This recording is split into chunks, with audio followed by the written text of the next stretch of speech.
Boa noite, pessoal do Arte do Encontro. Hoje vamos ter uma apresentação de Batia Cohen sobre Augusto Rodin. Batia, por favor, se puedes, haga rápidamente una presentación suya, quién tú eres, ¿no? Y después empiece con la presentación. Y agradezco mucho por su apoyo y su presencia acá con nosotros. Muchas gracias por invitarme. Como siempre, mi nombre es Batia Cohen. Yo nací en México. Mi especialidad, mi doctorado es en historia del arte. Soy diseñadora gráfica primero y mi especialidad es el arte prehispánico, desde los mexicas hasta más atrás, los olmecas y todo lo que tiene que ver con Mesoamérica. Pero he dado clases de arte y de historia del arte por muchos años. Soy autora de un libro que se llama Una amapola entre cactus y es pues una pasión mía enseñar acerca de lo que me fascina, que es el arte. Hoy vamos a hablar de Augusto Rodin y escogí realmente unas obras muy especiales como es El Pensador y Las Puertas del Infierno, que probablemente son las obras más conocidas, incluyendo también El Beso. Vamos a hablar un poco de su vida, pero nos vamos a concentrar más que otra cosa en lo que es estas obras, porque han revolucionado el mundo del arte, el mundo de la escultura, y Rodin es un personaje sumamente interesante. Tenía una hermana que muere, por cierto, en algún momento cuando ella está en un convento. Él se siente muy mal porque él cree que fue su culpa porque ella había tenido un aborto, parece ser, o algo así, o más bien un amorío con alguien, y no funciona y por eso se va al convento, pero muere de peritonitis. Él tiene esta culpabilidad durante su juventud y va a querer ser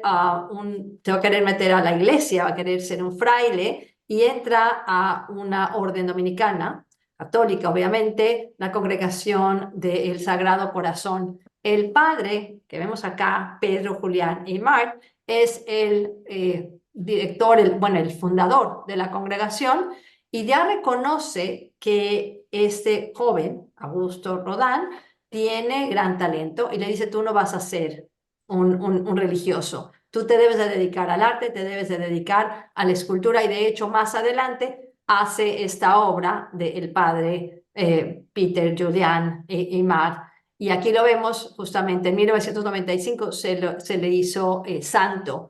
Entonces, bueno, tenemos esta juventud de este artista. Y conoce a Rose Beret cuando pues es joven.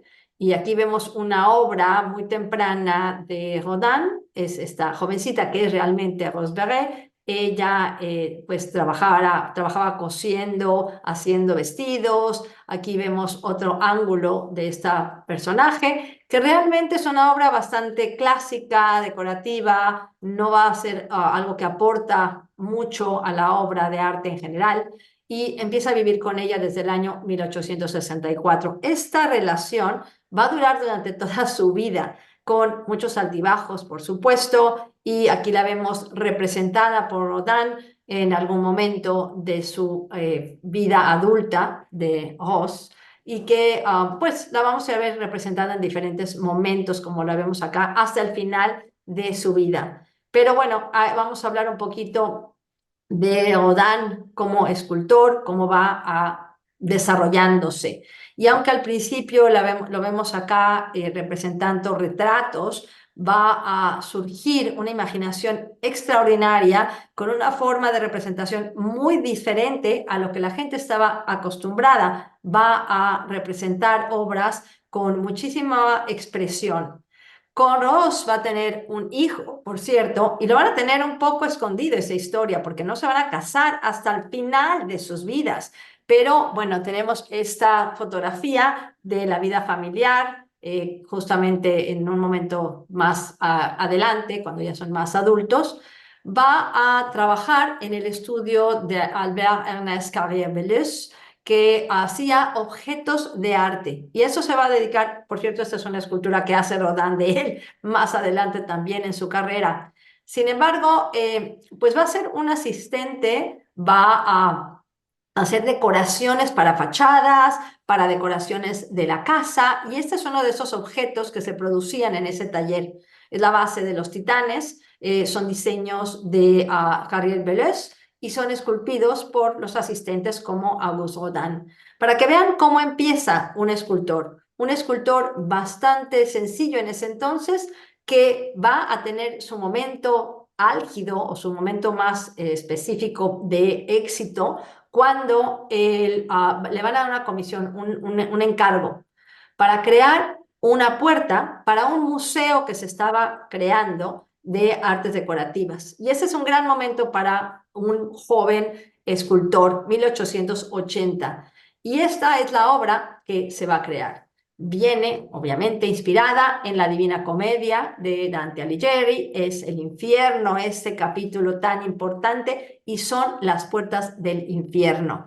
Vamos a ver que esta obra le va a dar cabida para muchas otras esculturas que van a salir de estas puertas, que de hecho este museo nunca se va a hacer, nunca se va a terminar realmente, nunca se va a construir. Pero las puertas, que las vemos como escultura, tampoco nunca van a ser puertas. Aquí la vemos en el Museo Rodin, por cierto que hay varias copias porque se hizo un molde. Entonces, en el Museo Rodin en París tenemos una escultura completa que se hizo en 1930. El diseño empieza en 1880, va a variar un poquito durante su proceso, pero estas puertas no se abren como los vemos acá. De hecho, tiene las columnas de los lados, tiene lo que se llama el tímpano, como si fuera una entrada en una iglesia. Y aquí les muestro nada más un ejemplo, porque va a trabajar mucho en esta obra. Supuestamente es su obra magna, su obra escultórica, donde tenemos una división de lo que es el cielo, el purgatorio en las columnas, y en la parte del centro es el infierno. Entonces está dividida con diferentes espacios arquitectónicos basados en una entrada de una iglesia, en una fachada, pero al final es una interpretación de la Divina Comedia. El tímpano, las columnas, por supuesto, de los lados, o las jambas, como se le conocen también, parte de este arco en esta iglesia románica. Este es uno de los primeros diseños que tenemos. Es una entrada, esculturas de los lados, la puerta, el tímpano, etc. Y pensaba poner a Adán y Eva y las tres sombras en la parte de arriba, que de hecho sí va a colocar esas tres sombras, pero Adán y Eva nunca van a estar puestos de los lados de esta puerta. Tenemos que hay una interpretación de ¿cómo se dice?, de las puertas, siguiendo obviamente las famosas puertas del paraíso, que de hecho ese nombre se lo da Miguel Ángel cuando las ve en el Bautisterio en Florencia, realizadas por Ghiberti, y Miguel Ángel que había hecho la Capilla Sistina con el Último Juicio. Así que tenemos una combinación de lo que es la representación del infierno y una representación de puertas con escenas bíblicas, como lo vemos en Florencia. Los primeros diseños son grupos de personajes, en este caso están sentados, y va a ir trabajando en esto. Va al principio ser muy lento porque hace dibujos, hace bocetos, hace este tipo de representaciones que se parecen muchísimo a lo que vemos de Ghiberti con las puertas del paraíso. Y vean cómo va a cambiar, porque vamos a ir poco a poco viendo. Este es uno de los modelos que hace al principio. Y en 1889 ya pasaron 9 años desde el encargo, y en lugar de hacer dibujos y bocetos, va a ser moldes o modelos más bien en yeso. Así que tenemos que estas son las ideas que tiene. Puertas que van a ser esculpidas, no sabe muy bien cómo las va a dividir. Aquí va a poner una división que parecería inclusive como una cruz. El pensador ya está ahí arriba. Hay personajes por algunos sitios y estos modelos que los empieza a realizar van a finalmente crear una de sus obras maestras. Cuando le dan este encargo, le dan un estudio para poder trabajar, y este es que le llaman el Hotel Biron. No es un hotel en sí, es una casa, obviamente una especie de palacio muy amplio, que de hecho es donde hoy es el Museo Rodin, pero vean la amplitud del espacio, hay muchas ventanas, y él empieza a trabajar en el Hotel Biron. Eso le convenía muchísimo, por supuesto. Entonces deja de terminar en la fábrica de porcelana, en ese taller donde trabajaba, y empieza a tener dinero de encargos privados. Empieza a hacer algunos retratos y siempre llevaba consigo una copia del libro de la Divina Comedia y empezaba a leer pasajes para tener esta inspiración. Uno de los modelos es este. Y vean cómo hay muchas figuras donde hay relieves, unos que salen casi fuera, casi esculturas que son independientes, y otros que están más metidos, digamos, como un bajo relieve en esta área y en otras áreas. Hay muchísimo movimiento, muchísima energía y muchas posturas del cuerpo humano. Aquí vemos cómo esto después se va a transformar en una parte, en una sección, y es la sección superior de las puertas del infierno.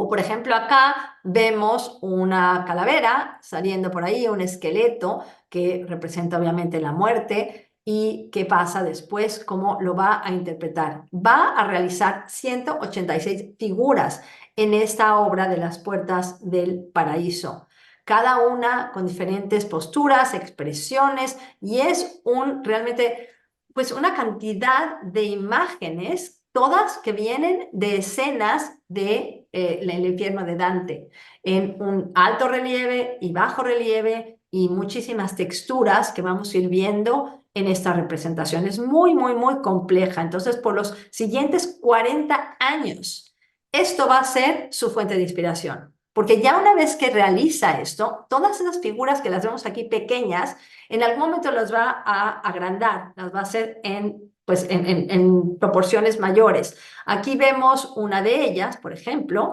que la va a realizar más adelante y le va a llamar la cariátide caída. Una cariátide es una columna que soporta un techo y que, bueno, tenemos ejemplos obviamente en la Acrópolis, el famoso templo del Erecteión, donde están las famosas cariátides. Aquí vemos que un detalle se convierte en una escultura individual. Así lo vamos a ir viendo. Entonces, el primer intento de hacer un molde, porque acuérdense que esto va a ser luego hecho en bronce, es realizado en 1880 y este va a ir cambiando, va a ir variando porque va a haber un proceso. Aquí vemos uno de ellos que todavía existe, que está en el museo en Meron, donde él va a morir, de hecho, más adelante, que es bueno, yo diría que somos un suburbio, pero en realidad es un pueblo muy cerca de París, se puede llegar muy fácil.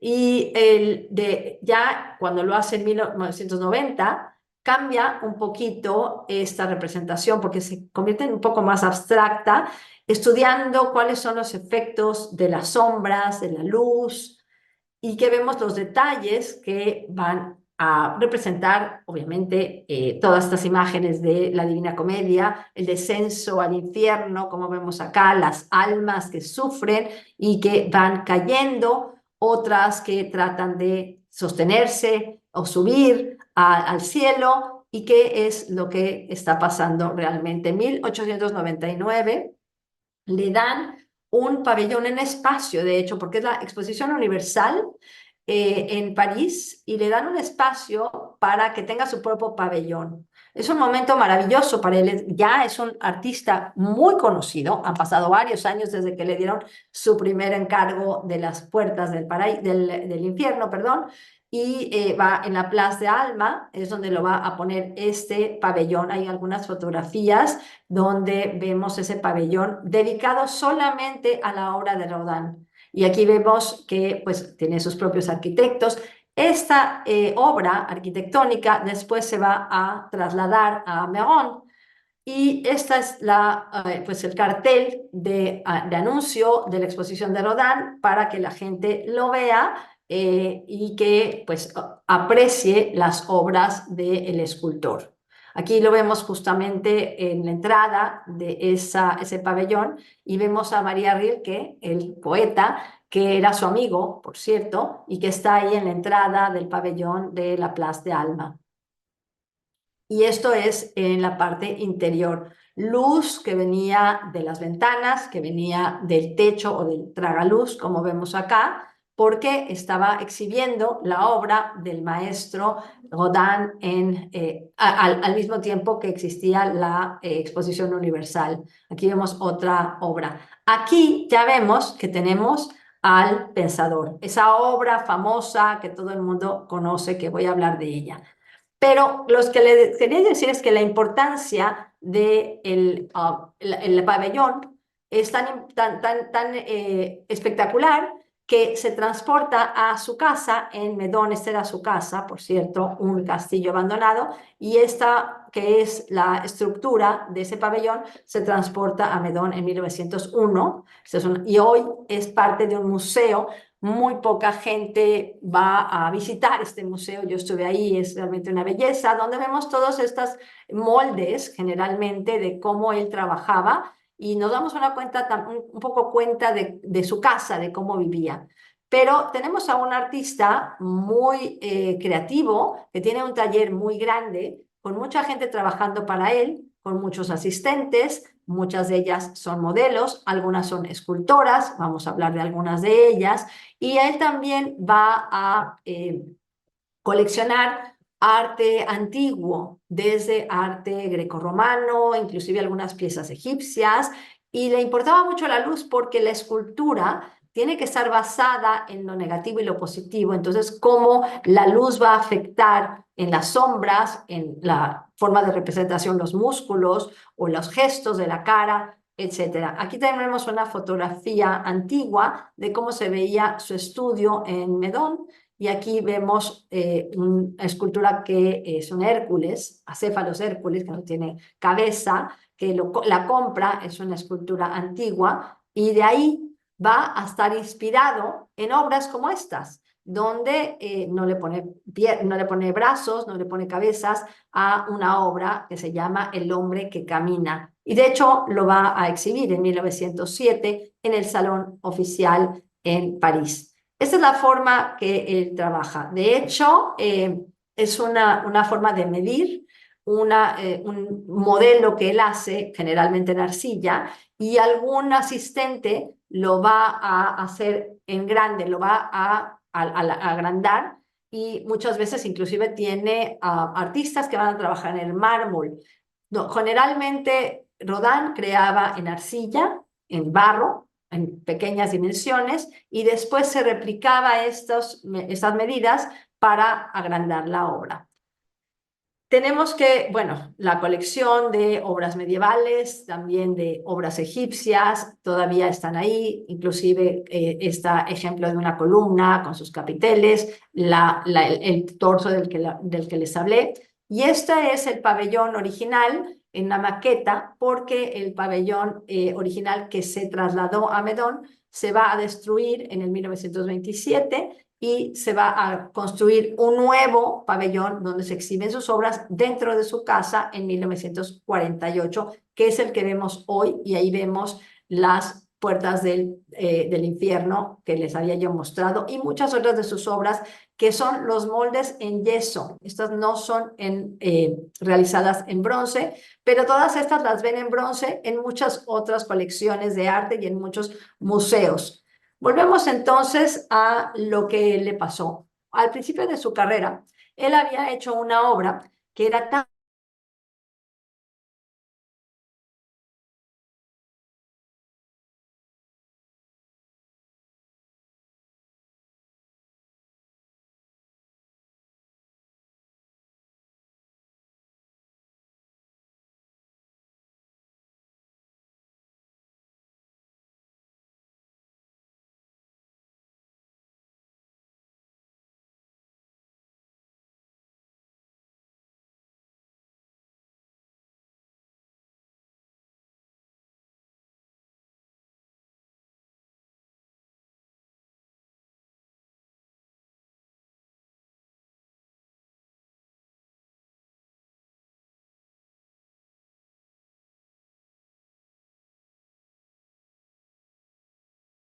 Recording in y nunca progress. más va a ser algo tan exacto, y si estamos hablando de las proporciones humanas. Por eso, aunque él medía y tenía inspiraciones de sus musas o de sus modelos, siempre va a ser o obras muy pequeñas, obras mucho más grandes, y finalmente también va a exagerar algunas partes del cuerpo, va a utilizar pues diferentes partes de otras obras y las va a pegar juntas a veces, así que ya nunca más va a ser algo totalmente realista, va a estar concentrado más en una expresión donde hay un significado o donde hay además una expresión a través de la postura. Le escribe a Maria Rilke en 1908 que la naturaleza tiene que ser observada, tienes que respirarla simplemente y todas las veces, o sea, y continuamente, porque tienes que tener eso. Y esto lo vemos en las puertas del infierno, donde hay una sensación orgánica de las figuras. Esta obra, que es de un contemporáneo, Antoine Bourdelle, tiene esta misma idea, probablemente inspirado en lo que ya había hecho Rodin para este entonces, donde hay un ejemplo de mucho movimiento, energía, la típica escultura de una figura perfecta ya no existe. Y aquí Bourdelle va a hacer, que es una fuente en realidad, una combinación de grupos de figuras que se mueven todo alrededor de la representación. Lo mismo que vamos a ver en esto. Bueno, 1904, ya vimos que no se va a casar con Ross, pero va a vivir con ella en algún momento, va a tener otros amoríos en el medio. 1904 tiene pues una relación con una de las artistas que también fue modelo de él, Gwen John, ella era de Gran Bretaña, y llega a París justamente en ese entonces, y aquí está representada por otro artista, un amigo de ella, pero aquí la vemos representada por Rodin cuando le encargan hacer una escultura que nunca se hizo en honor a Whistler, el pintor Whistler, que pues era un memorial para él, pero nunca se hace. De hecho, este es la escultura planeada, que nunca se realizó ese proyecto, pero está en el Museo Rodin y es la cara de esta que fue su amante durante esa época. Y volvemos a esta obra de las puertas del infierno, porque en la parte de arriba vemos tres figuras, son las tres sombras, lo trae por supuesto de la Divina Comedia y es la entrada al infierno. Son estas almas que están viendo la entrada y están señalando a la inscripción que dice abandonar cualquier esperanza, y si vas a entrar aquí y te damos la bienvenida, aunque vas a tener que abandonar toda la esperanza. De hecho, son tres figuras que utilizó el mismo molde y nada más los fue rotando, les voy a mostrar aquí. Entonces nos damos cuenta justamente cómo él juega con estos moldes, es muy práctico en su forma de representar. Y después, estas mismas obras las vemos en grande. Esta es de 1904. No tienen manos, de hecho parece nada más como el puño, y va a exagerar este ángulo de la cabeza, que la hace inclusive casi una línea recta entre el hombro y el cuello y la cabeza, y todas las tres figuras de estas sombras están ahí en diferentes materiales. Muchas veces la vemos, como les digo, en muchas colecciones. Aquí pues es el yeso y a veces la vemos en bronce. Pero cuando regresamos a las puertas del infierno, vemos que todo está aquí. Todas las figuras, o casi todas las figuras que hace Rodin, vienen de esta representación. El pensador, por supuesto. Primero, él es el que está sentado en meditación, está meditando, está viendo qué sucede a esta representación del caos, del infierno, y él está pensando cuál es la condición humana realmente. Está aislado, está pues atormentado de alguna manera, y también nos recuerda a esas representaciones de las fachadas, las entradas de las iglesias, donde vemos Cristo en un trono y que nos da la bienvenida para entrar a una iglesia, y sin embargo Cristo está representado como un juez Y aquí vemos al pensador, que se le va a llamar el pensador más adelante, viendo hacia abajo, hacia lo que está pasando en el infierno, y vean todas estas figuras que lo van a acompañar. Está sentado en una especie de piedra, no es exactamente un trono, está desnudo, y todas las figuras que vemos están al desnudo. Esta obra la reconocemos perfectamente y obviamente es parte de la idea de Rodin. No, en primero se le tituló como el poeta, porque probablemente está representando a Dante viendo su obra y está viendo hacia abajo, que es este caos del infierno. También representa a Adán.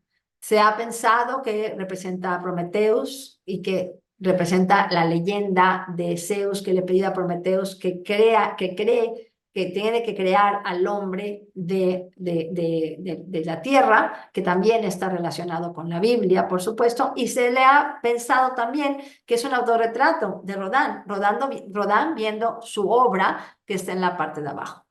Rodin va a hacer esta representación en grande. En 1880 empieza a trabajar en ella, la va a exhibir en 1880 individualmente ya como un personaje, la va a agrandar en 1904 y en 1889, cuando el encargo se termina, va a experimentar justamente con estas representaciones en grande.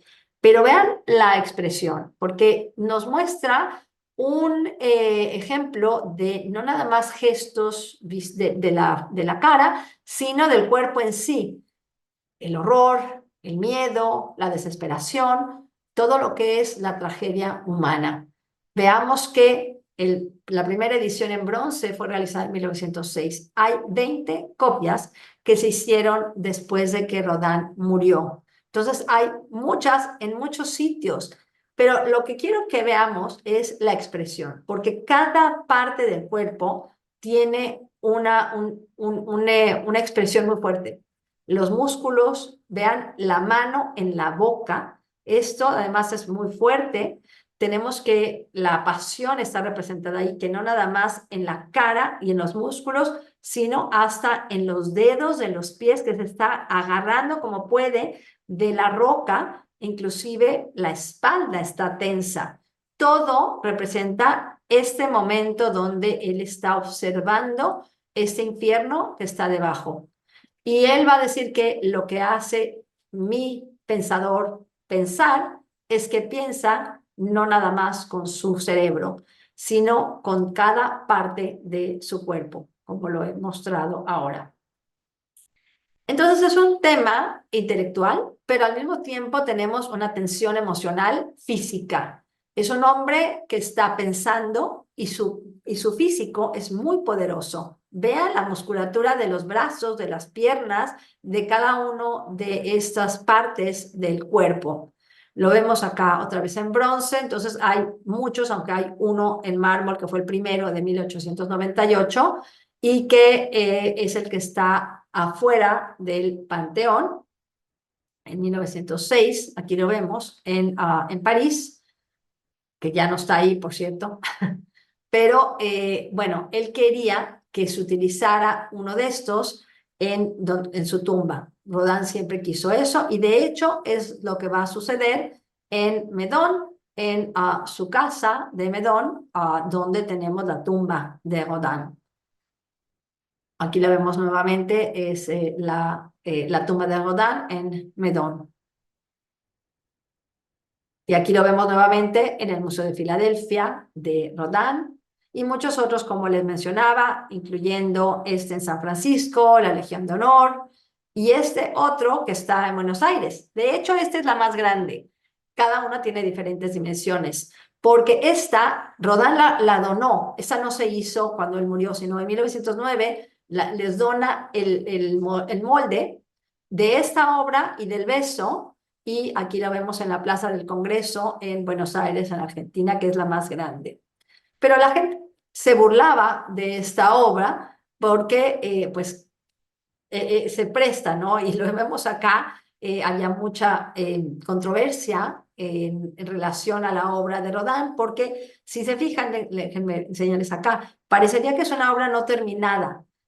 para los estándares obviamente de la época, pero nunca quiso cambiar su estilo, aunque se burlaran de él, y esta es una de las revistas donde se burlan de él, estos periódicos, Le Rire, que obviamente es para reírse.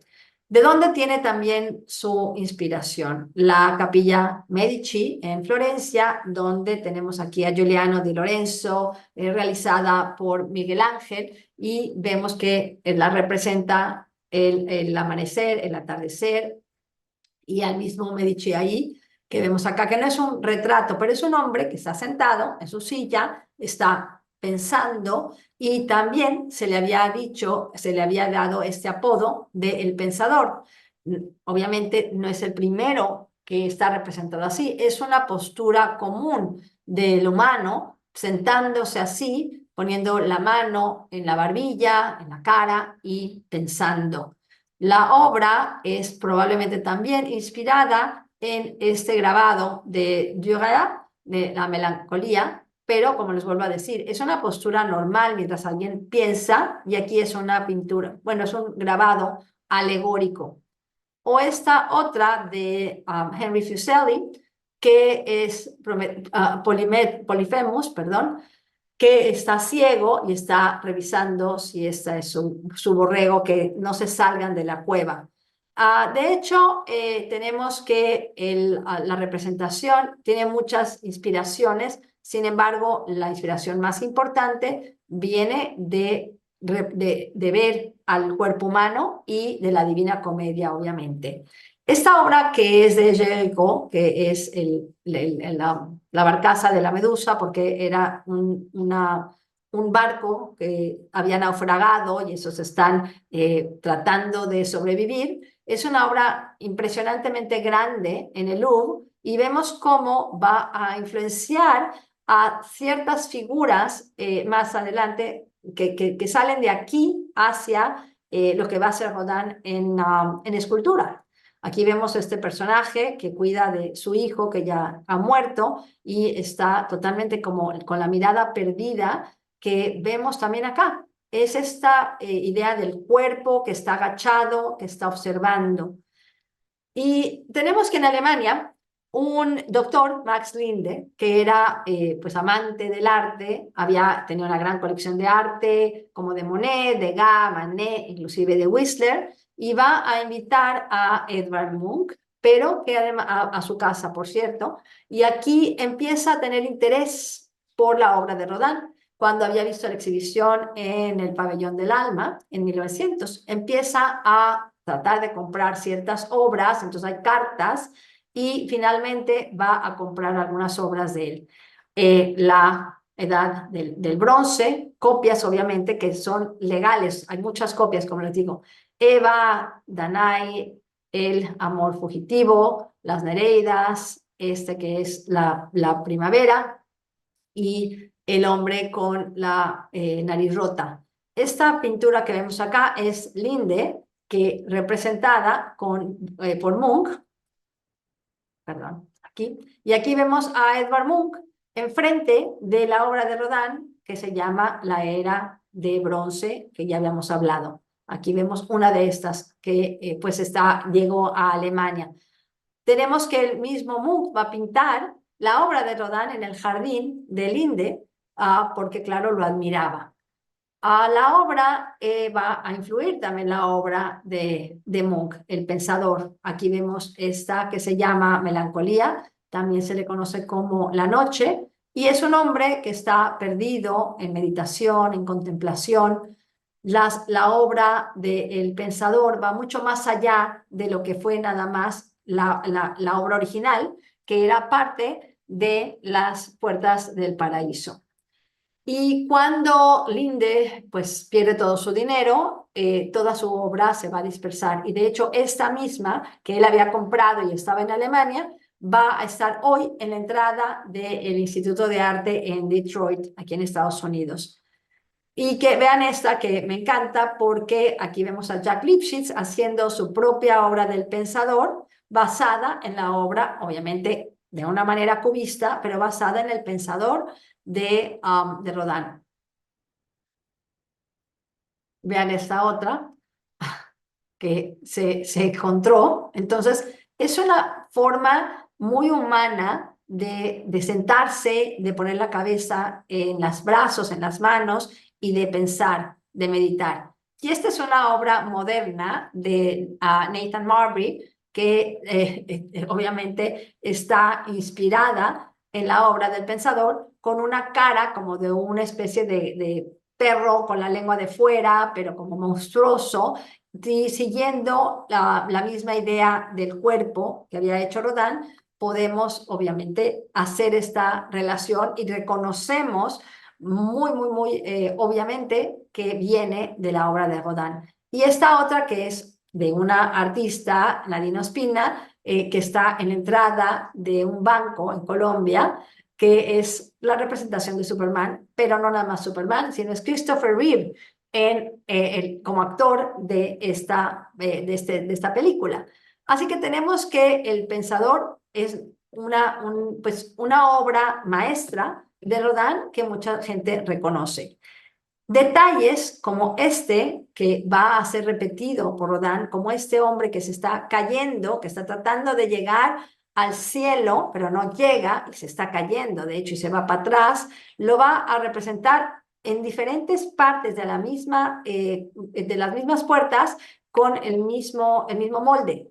Así que va a utilizar la misma figura y después la va a hacer individualmente. Aquí la volvemos a ver ya como parte separada de las puertas del infierno.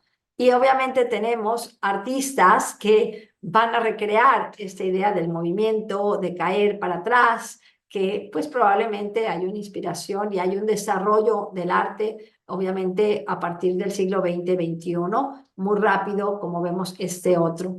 El hombre que cae es uno de los detalles que vemos en la obra.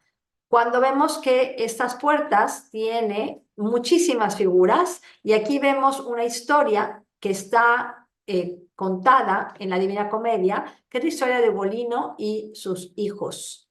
Hay un drama y qué escoge para representar aquí, porque Ugolino lo toman prisionero, como está, o sea, se enloquece, tiene muchísima hambre, lo dejan que se muera de hambre, está con sus hijos y tiene tanta hambre que se devora a sus hijos. Entonces, por eso se va a ir al infierno, por haberse comido a sus propios hijos. Y aquí lo vemos justamente en el momento preciso que se va a empezar a comer los hijos o que está eh, pensando ya como un animal y los hijos están muriéndose y ya él está en este infierno. Lo va a repetir nuevamente. Entonces, cada vez que veamos una obra de Rodin en cualquier museo, no todas, les digo, pero muchísimas, vienen de las puertas del infierno. Y aquí lo vemos a Ugolino con sus hijos. Esta otra es una representación de otro artista, Jean-Baptiste Carpeau, basado en la misma historia, donde Ugolino está aquí sufriendo, sus hijos, que ya son algunos más jovencitos, están pues abrazándolo, todos están muertos de hambre, y es probablemente una inspiración de esta historia, pero tratada de una manera muy diferente. Ugolino está gateando como si fuera un animal, como si fuera un instinto que va más allá de lo humano. Está desesperado, sus hijos están muriendo, como decía yo, y va a tener esos instintos de bestia y finalmente se va a devorar a sus hijos. Esto es una representación de la misma obra, en este caso, perdón, en el Jardín de las Tuileries, en París. Las obras de Rodin van a estar por todos lados. Esta obra, este detallito que les digo acá, que se llama Yo soy bella, que lo va a realizar después en yeso, también de acá. Vamos a ver aquí estos ejemplos, que es la misma, y si lo ven, es un poquito diferente, pero vean aquí cómo la presenta. Viene del poema de Baudelaire, de las flores del mal, y lo representa acá este hombre que la está cargando de una manera muy extraña, como ella está hecha como una bolita, yo lo veo así, y va a utilizar lo que se llaman ensamblajes, porque va a repetir las obras y luego le va a poner pedazos de otras obras en muchas ocasiones. Las esculturas de Rodin tienen esta alguien está pintando, no sé si lo quieren quitar, si alguien lo puede quitar. Ah, la idea de utilizar estas obras en muchas ocasiones.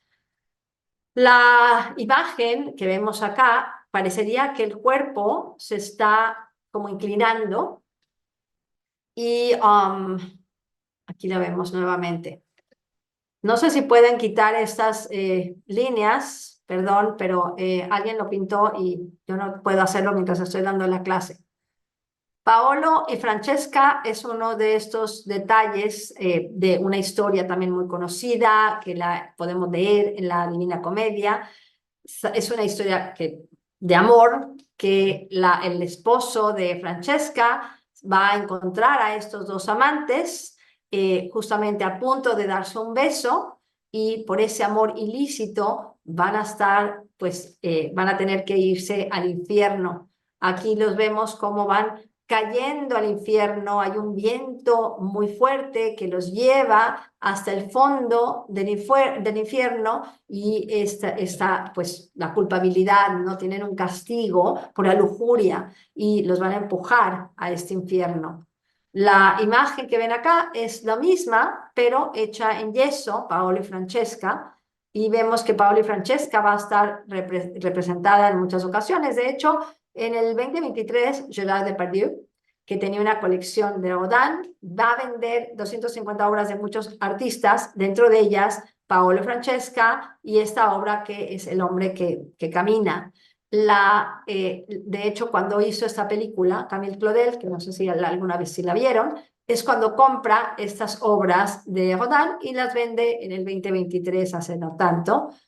Y aquí vemos la película Camille Claudel y él va a actuar de Rodin. Y hablando de Camille Claudel, mucho antes, 1884, había trabajado con Rodin. Ella era una talentosa escultora. Esta es una obra que hace Rodin de Camille Claudel. Aquí vemos una fotografía, ella posando para Rodin en este entonces. Y la vemos además realizando sus propias obras. Esta es de Camille Claudel y esta es una obra de Rodin. Hay una especie de diálogo entre los dos y yo tengo una clase dedicada nada más a la comparación de estos dos artistas porque fueron grandes artistas y Camille Claudel tiene una historia, por supuesto, muy trágica al final de su vida cuando termina esta relación, aunque se siguen viendo hasta 1898, pero se van a inspirar uno a otro en sus obras. Esta es una de Claudel y esta es una obra de Rodin. Cada uno tiene obviamente otro título basado en diferentes leyendas, en diferentes inspiraciones, pero tienen una influencia mutua de los dos.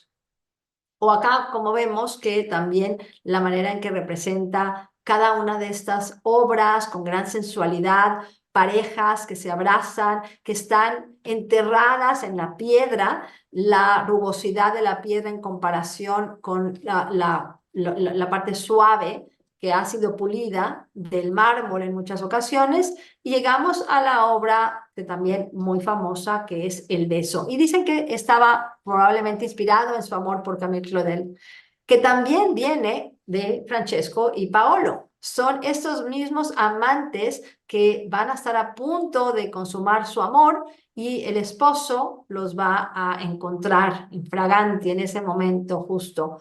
Esta obra la hace independiente después de la primera obra que hace en las puertas del paraíso, perdón, del infierno, y aquí vemos que finalmente se le va a llamar El beso, aunque son estos Paolo y Francesca, y todo el mundo va a entender que es una representación de amor. Se les olvida que viene de este tema que era muy famoso, muy en boga, muy de moda, y que viene de primero.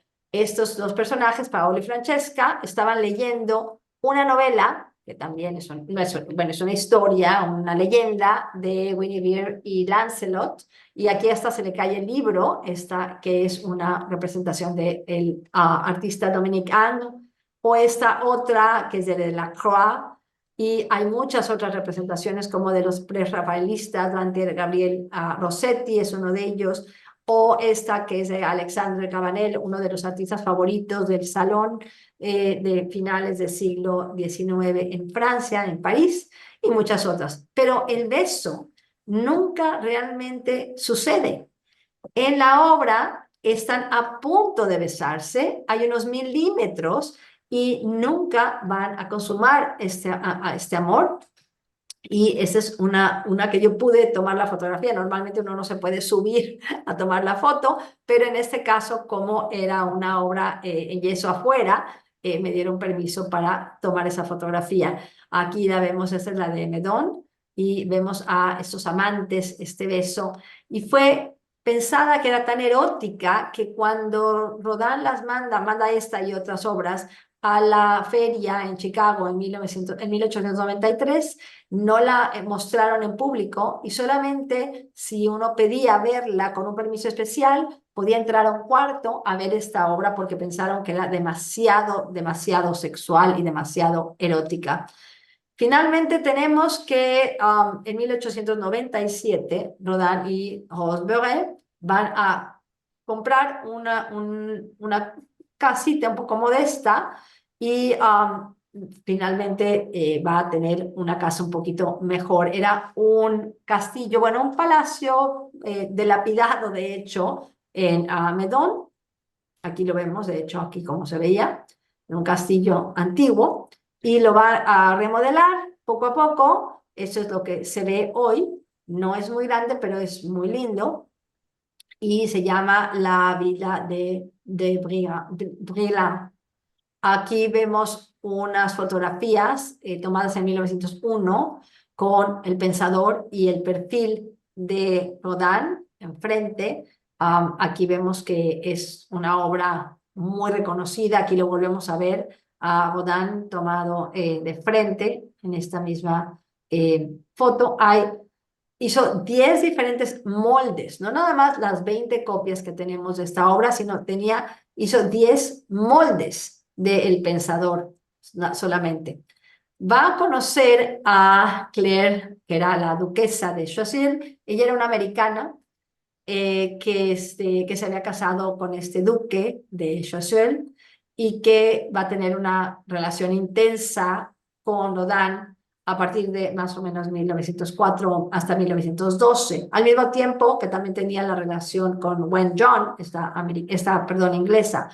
Pero la duquesa, que además de ser muy fuerte, lo va a introducir al público americano.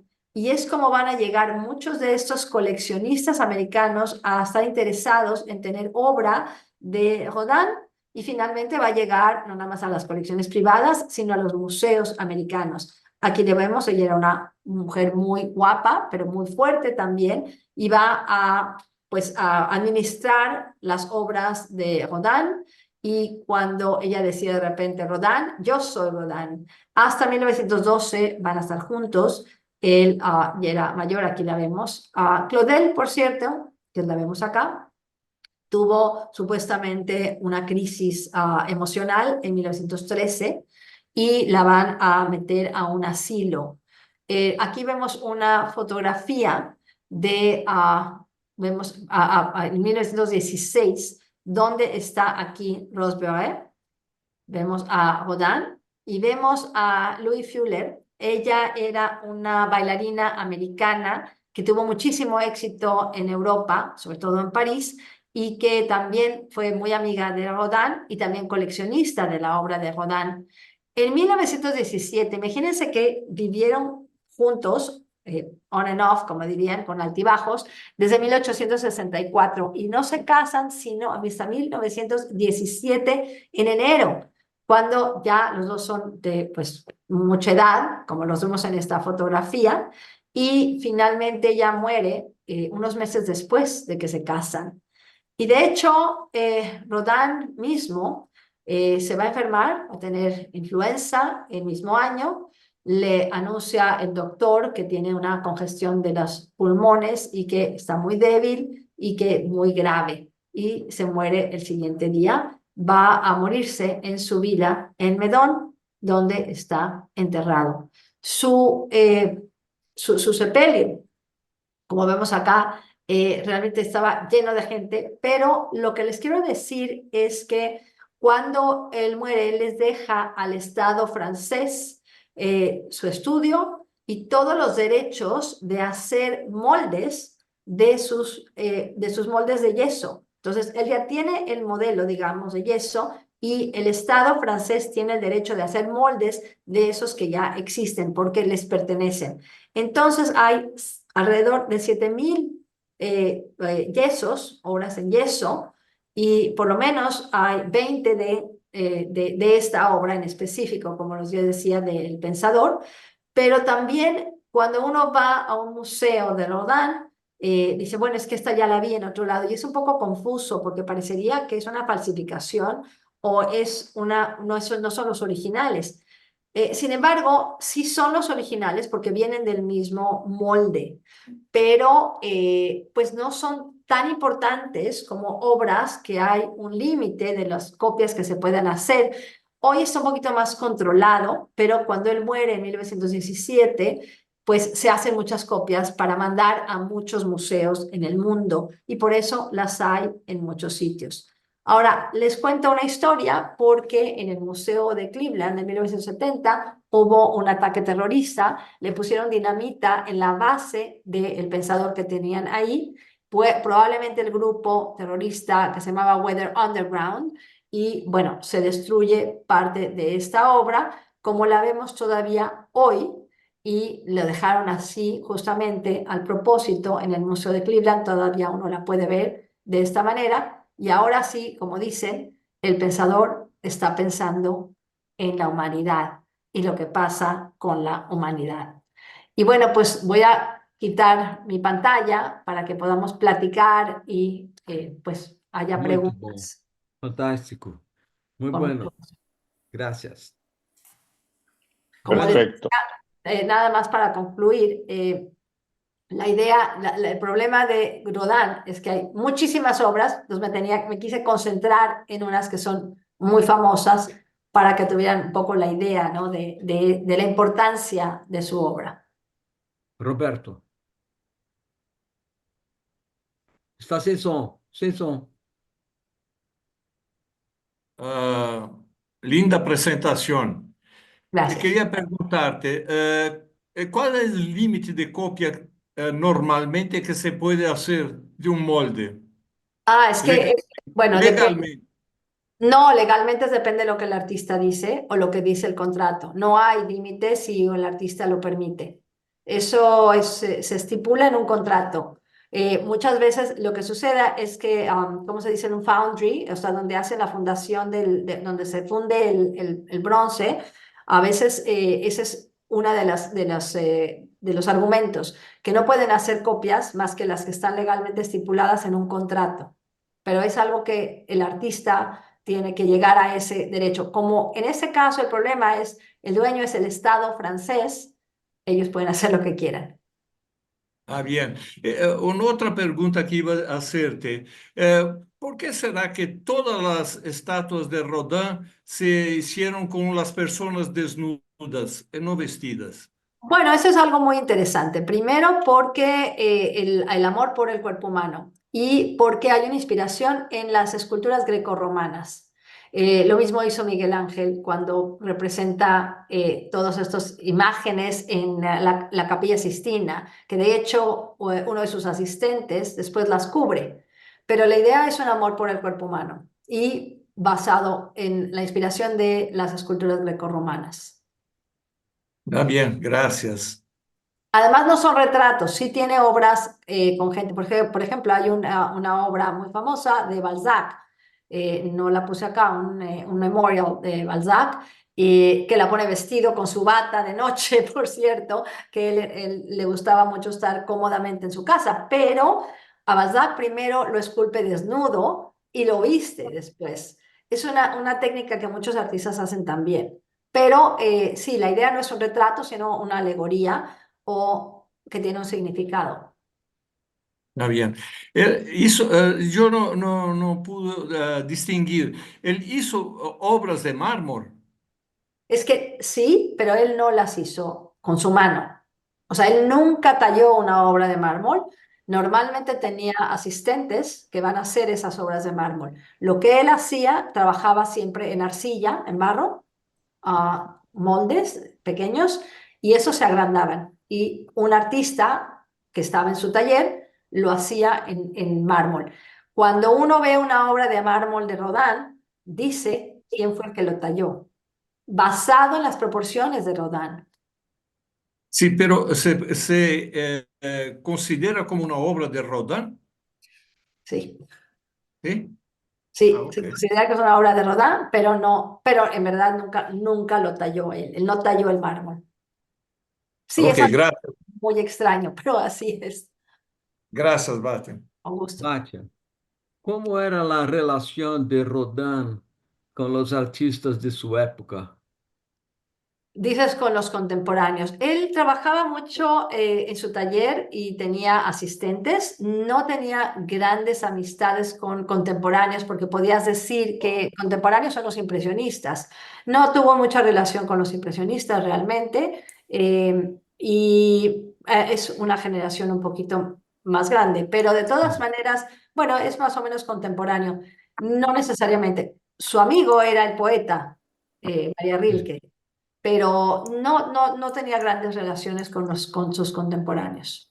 ¿Y cómo era recibido por la crítica, los críticos de arte y Lo todo? criticaban muchísimo porque, bueno, había de todo, obviamente, pero lo criticaban porque decían que su obra no estaba terminada, un poco lo que les pasó a los impresionistas, porque la obra de Rodin, en algunos momentos, si viste, hay una combinación entre lo que está pulido y la piedra cruda, que se ve las cinceladas, ¿no? Y esto lo va a usar siempre en su obra. La expresión que vemos a través de su obra no se veía en ninguna obra anterior. Anteriormente se idealizaba el cuerpo humano, se idealizaba las facciones y se representaba de una manera alegórica. Él cambia esto y en realidad abre las puertas para una obra más moderna que va a ser después el expresionismo. Muy bueno. Y una cosa, con respecto a la escultura El Beso, ¿no? ¿Cuál es la historia por detrás de esa? ¿Y cómo puede representar el amor esta escultura? No, no sé. Bueno, lo que pasa es que representa a estos personajes que mencioné, Paolo y Francesca. Sí. Entonces, el cuento es que estaban enamorados y se encontraban escondidos y los va a descubrir el esposo de ella. Y por eso los mata. Entonces es un amor, pues un amor secreto. Lo que pasa es que cuando uno los ve y están abrazándose, a punto de besarse, como que hay una gran pasión entre ellos, se olvida el cuento que viene detrás de esto, la leyenda, ¿no? Este cuento de ellos dos, y que por eso se van al infierno, ¿no? Entonces, pues el amor está representado a través de la sensualidad de los cuerpos. Ajá. Por lo tanto, lo veo yo así. ¿Y hay algún escultor moderno que sigue Rodin o no? Pero no están muy de moda. Los escultores ahora van y vienen, obviamente, entre el realismo y lo abstracto. Entonces, para ahora, el siglo XXI, representar, que no es realista, por cierto, porque si vemos una obra realista, no se representa así, pero para los estándares de hoy, se piensa que es demasiado realista, que está Ok. representando un cuerpo como se ve un cuerpo. Entonces, no hay tantos seguidores ahora, pero los hubo. Matisse, por ejemplo, hace esculturas basadas en la obra de Rodin. Giacometti es otro de estos escultores. Pero ya estamos hablando del siglo XXI que ha cambiado nuevamente la moda. Entonces ya no, pero sí hubo muchos que lo siguieron. Y Ok. menciono a Matisse y a Giacometti, que me acuerdo ahora, pero hay muchos otros Ok. que lo siguieron. Roberto. Scusa, un'altra pregunta. Del mismo artista, una obra de mármol es más valiosa que una obra que se hizo con un molde. Sí, 100%. Una obra en mármol tarda uno mucho más en tallarle, muchísimo más trabajo, mientras que el molde generalmente tienes varias copias. En mármol tienes una original, generalmente, y en bronce puedes tener varias copias del mismo molde. Entonces sí, es muchísimo más cara y tiene mucho más valor una obra única en mármol. Muy bien. Gracias. Carlos, Carlos, estás en mudo. Sí, congratulaciones, Batia. Eh, Mestrovich puede ser considerado como discípulo de Rodin. ¿Quién, perdón? Iván Mestrovich No lo puede conozco. ser No sé quién es, pero... Hay un museo en Split Ah, Split y yo en vi Croacia. las obras de Mestrovich, sí, en Croacia, Ah, ok. y yo vi sus obras y para mí es un Rodin puro. Seguramente. No lo conozco, pero lo voy a buscar, pero gracias, porque no lo conozco. Ajá, Ok, gracias. muy bien. Gracias. Ok, ¿más alguna, alguma pergunta más? Rui, Rui, você está no Ok, mudo, hein? Aí. ok, gracias, Batia. Impresionante, muy Gracias. bueno. Mi pregunta es, fiqué impresionado con la producción, la cantidad de obras que Rodin fez. Pergunto, ele era un artista que terminó rico? Yo no diría que rico, pero al final de su vida era muy famoso porque tenía muchos encargos de retratos y hizo muchos Ah, retratos durante su vida y muchas comisiones o encargos de esculturas públicas. Pero al final de su vida estaba muy bien económicamente, logró comprar su casa en Medón, pero durante muchos años o sea, estaba sufriendo financieramente hasta que le dan este Hotel Biron, que ahora es el museo, para su estudio, pero no era su casa, era una casa donde podía vivir y trabajar y no tenía que gastar en tener un estudio o una casa. Ahí es cuando empieza a tener un poco más de encargos que le van a redituar algo de dinero. No, no tenemos ese concepto de los artistas tan ricos como tenemos hoy, por decir, no sé si conocen a Damien Hirst, que es un artista inglés multimillonario, o Jeff Koons, que son muy, muy ricos. Tenemos Rembrandt en una época fue rico, pero después quebró. Entonces, no hay ese mismo concepto. Diríamos que tuvo mucho éxito al final de su vida y podía vivir muy bien, pero no era multimillonario nunca. Bien. Muy bien. ¿Más alguna? Oh, Otávio? Sí. Matías, por favor, ¿se puede considerar que Rodin fuera un impresionista? Porque ello era innovador, ¿no? Ha cambiado mucho de la escultura. But si fuera a posicionarlo, lo posiciona como un impresionista.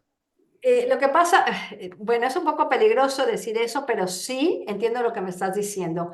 Los historiadores del arte nos encanta poner en cajones a las cosas y catalogarlas. Entonces, sí, es muy fácil para mí decir, bueno, sí es impresionista porque está dentro, primero, cronológicamente hablando, es dentro de esa época.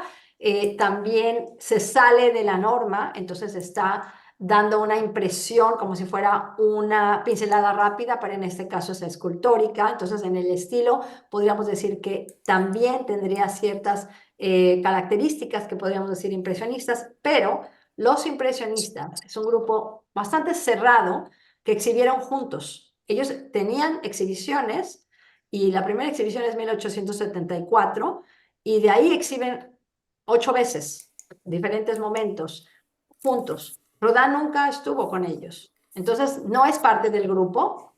Podríamos decir que en estilo tiene algunas cosas que tienen características impresionistas, pero no podríamos decir Rodin es un impresionista, porque no está dentro del grupo de los impresionistas. De hecho, si hablamos de impresionismo, Edouard Manet, que es amigo de todos los impresionistas, jamás exhibió con los impresionistas y no se considera impresionista, aunque a veces pinta como impresionista.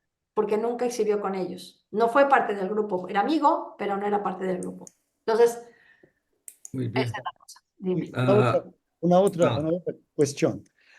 Yo puedo comparar Rodin con el Greco, por ejemplo, Ujú. porque hay las dimensiones varían, todo eso. ¿Es posible hacer Claro, me gusta la mucho esa comparación? comparación, claro que sí.